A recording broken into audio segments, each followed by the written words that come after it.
Um dos assuntos que eu mais ouço falar nas igrejas e que ao mesmo tempo as pessoas menos entendem é o que é a graça de Deus. Graça é o favor imerecido do nosso Senhor.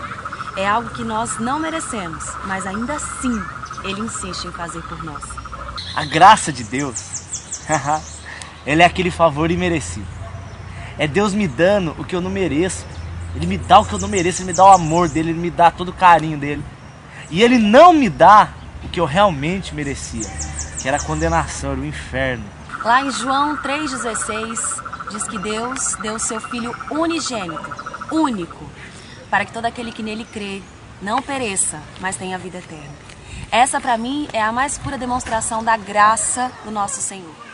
Jesus morreu naquela cruz por nós, e nós não merecemos, nós não merecíamos. E nós continuamos não merecendo esse amor. Mas ainda assim, Ele quis. Ainda assim, Ele aceitou sofrer por nós. Porque Ele nos ama. Porque Ele sempre nos amou.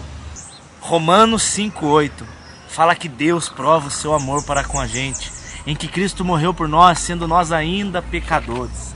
A maior prova de que Jesus te ama e que me ama é que Ele enviou o seu Filho para morrer por nós. E se você está ouvindo isso, é porque é do interesse de Deus que esse amor chega até os seus ouvidos. Lá em João 8, quando Jesus se encontra com aquela mulher pega em adultério, muitos estavam ali loucos para apedrejá-la. Mas Jesus não permitiu que aquilo acontecesse. Virou para aquela multidão e disse: se você não tem pecados, então que você atire a primeira pedra. Mas todos foram embora. Ficou apenas Jesus e aquela mulher. E Jesus disse: todos foram embora? Não ficou ninguém? E ela disse: não, não ficou ninguém. E aí Jesus virou para ela e disse: então vá e não peques mais. Você está perdoada. Ou seja, aquela mulher, aos olhos de muitos, ela não tinha perdão. Ela merecia ser apedrejada, ela merecia morrer. Mas Jesus teve amor, teve compaixão. E Ele disse simplesmente: vai e não peques mais. Você está perdoada. Essa graça do Senhor é o que nós não merecemos. Quando você peca, e quando você peca de novo naquela mesma área, o Senhor te perdoa de novo. E mais uma vez você recebe a graça dEle. Mais uma vez você vê o tamanho do amor dEle por você. Porque mesmo quando você não merece, ainda assim Ele te ama, ainda assim Ele te perdoa. E ainda assim Ele te recebe de volta, como se nada tivesse acontecido. A graça de Deus, ela é uma parte do amor dEle.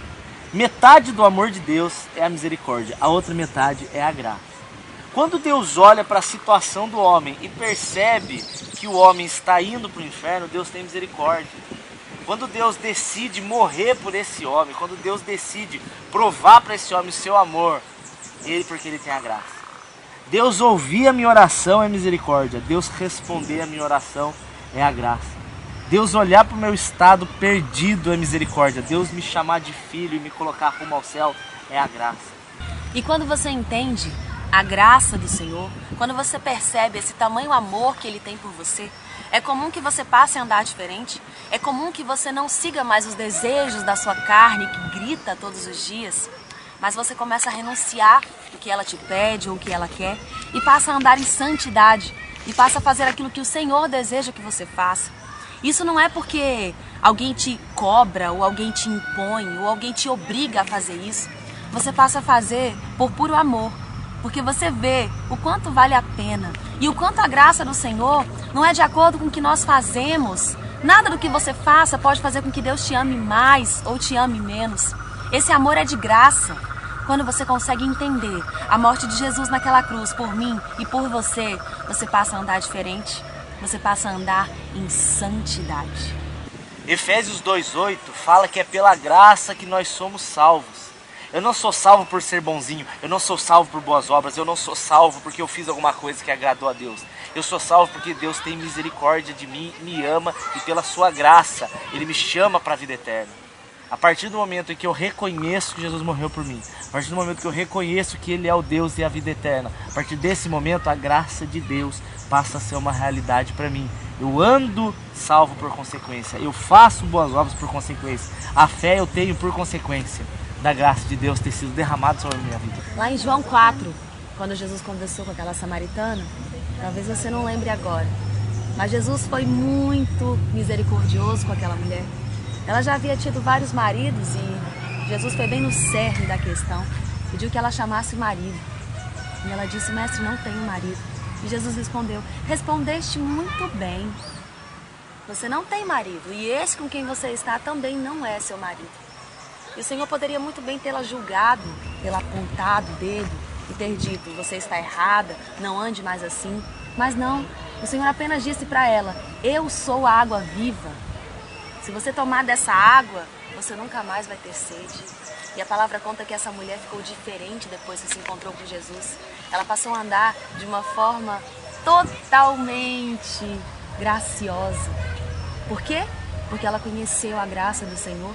Ela conheceu o amor do Senhor, esse favor imerecido. Ela não merecia, eu não mereço, nós não merecemos, mas ainda assim, Ele a amou. E foi por causa desse amor que essa mulher passou a ser diferente. É assim que é a graça do Senhor. Nós não merecemos, mas ainda assim ela nos alcança. E quando ela nos alcança, nós passamos a andar de uma forma totalmente diferente.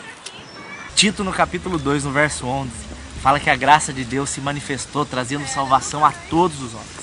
Jesus, ele salvou todos os homens. Jesus, ele salvou tanto eu, quanto você, quanto um pedófilo, quanto o pior de todos os homens. Ele salvou, ele deu essa salvação. A partir do momento que você crê, você começa a fazer parte dessa família. A partir do momento que você crê e confessa que Jesus Cristo é o seu Senhor, você é salvo, você faz parte dessa salvação. E a maior de todos os benefícios da graça, a maior de todas as bênçãos da graça, é a capacidade que você tem, é a possibilidade que você tem de um dia, ter o seu nome escrito no livro da vida.